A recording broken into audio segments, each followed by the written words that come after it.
സിനിമയിലെടുത്ത് ഭയങ്കര സന്തോഷത്തിലാണ്. മിക്കവാറും മലയാളികളെ സംബന്ധിച്ചിടത്തോളം അവരുടെ ഊണിൻ്റെ കൂടെ അല്പം മീൻ കഴിക്കണമെന്ന് ആഗ്രഹമുണ്ട്. പക്ഷേ ഈ കഴിഞ്ഞ ജൂൺ 9 നമ്മൾ കേരളത്തിൽ ട്രോളിംഗ് തുടങ്ങിയിട്ടുണ്ട്.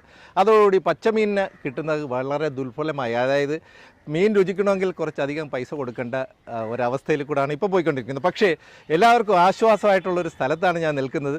അതെന്താണെന്ന് നോക്കാം. ഇത് പുനലൂരിലെ മാർക്കറ്റാണ്, ഉണക്കമീൻ മാർക്കറ്റാണ്. വളരെയേറെ പ്രത്യേകതകളുണ്ട്. അത് ഞാൻ ഏതൊക്കെയാണെന്ന് ഞാൻ പറയാം. ഇവിടെ എല്ലാത്തരം മീനുകളും കിട്ടും. അങ്ങ് അറ്റത്തുനിന്ന് അയില തൊട്ട് കോര, കാരൽ, ഇതും കോര, കൊഞ്ച്. 100 രൂപയ്ക്ക് ഞാൻ കൊടുക്കുന്ന മീനാണ്. എത്ര ഐറ്റം നോക്കിക്കോണം. അതൊന്ന് കാണിച്ചോളൂ. 100 രൂപയ്ക്ക്, അതായത് ഇത് പച്ചക്കം കാണത്തില്ല, എല്ലാ മീനും കൂടെ ഉൾപ്പെടുത്തി. മത്തി, വെള്ളാക്കണ്ണി, പാര, സ്റ്റീൽ പാര, കാരല്, സ്റ്റീൽ പാര. അത് വടക്കൻ ഭാഷയാണ്, തൃശ്ശൂർ ഭാഷയാണ് സ്റ്റീൽ പാര. പിന്നെ കാരല്, പിന്നെ കീറമീൻ, ഇത് ഉലുവാച്ചി. അപ്പൊ തന്നെ എത്ര ഐറ്റമായി? 1, 2, 3, 4, 5, 6 ഐറ്റമായി 100 രൂപയ്ക്ക്. ഇതെല്ലാം 100 രൂപയ്ക്ക് കൊടുക്കുന്നത്. ഇത് വലിയൊരു പ്രത്യേകതയാണ്.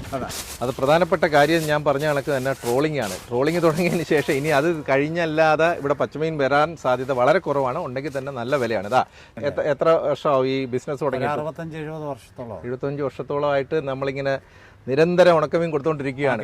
ഇപ്പൊ എവിടെ നിന്നൊക്കെയുള്ള മീനുകളായി വരുന്ന? ഇത് കൊല്ലം, നീണ്ടകര, കായംകുളം കഴിഞ്ഞാൽ പിന്നെ തമിഴ്നാട്, തൂത്തുക്കുടി മുതൽ രാമേശ്വരം വരെ. ഏറ്റവും കൂടുതൽ പോകുന്ന ഏത് സൈസ് മീനാ? എല്ലാ ഐറ്റവും പോകും. ഇവിടെ അങ്ങനെ പ്രത്യേകിച്ച് മീനില്ല. അതാ ഇത്രയും സ്റ്റോക്ക് ചെയ്തിരിക്കുന്നത് കാണുമ്പോൾ ബാക്കി എല്ലാ ഐറ്റവും എല്ലാം പോകുന്നുണ്ട്. എലമ്പാട്ട, വെള്ളാക്കണ്ണൻ, എല്ലാം ഉണ്ട്. ഇതെന്താണ്? സ്രാവിന്റെ. ഓ, ഇത് സ്രാവിന്റെ ഇറച്ചി. ഇതിനാണോ നെയ്യ് ഇല്ലാതെ അങ്ങ് പൊരിക്കാൻ? അങ്ങനെ ഒരു സാധനം മുമ്പ് പറയുമായിരുന്നല്ലേ? അത് നെയ്മീനല്ലേ? അല്ലല്ല, ഈ കല്ലിനകത്ത് ഇട്ട് കഴിഞ്ഞാൽ നെയ്യ് അതിൽ നിന്ന് ഇറങ്ങുന്നൊരു മീൻ പണ്ട് ഇല്ല. കണ്ടതിൽ സന്തോഷം.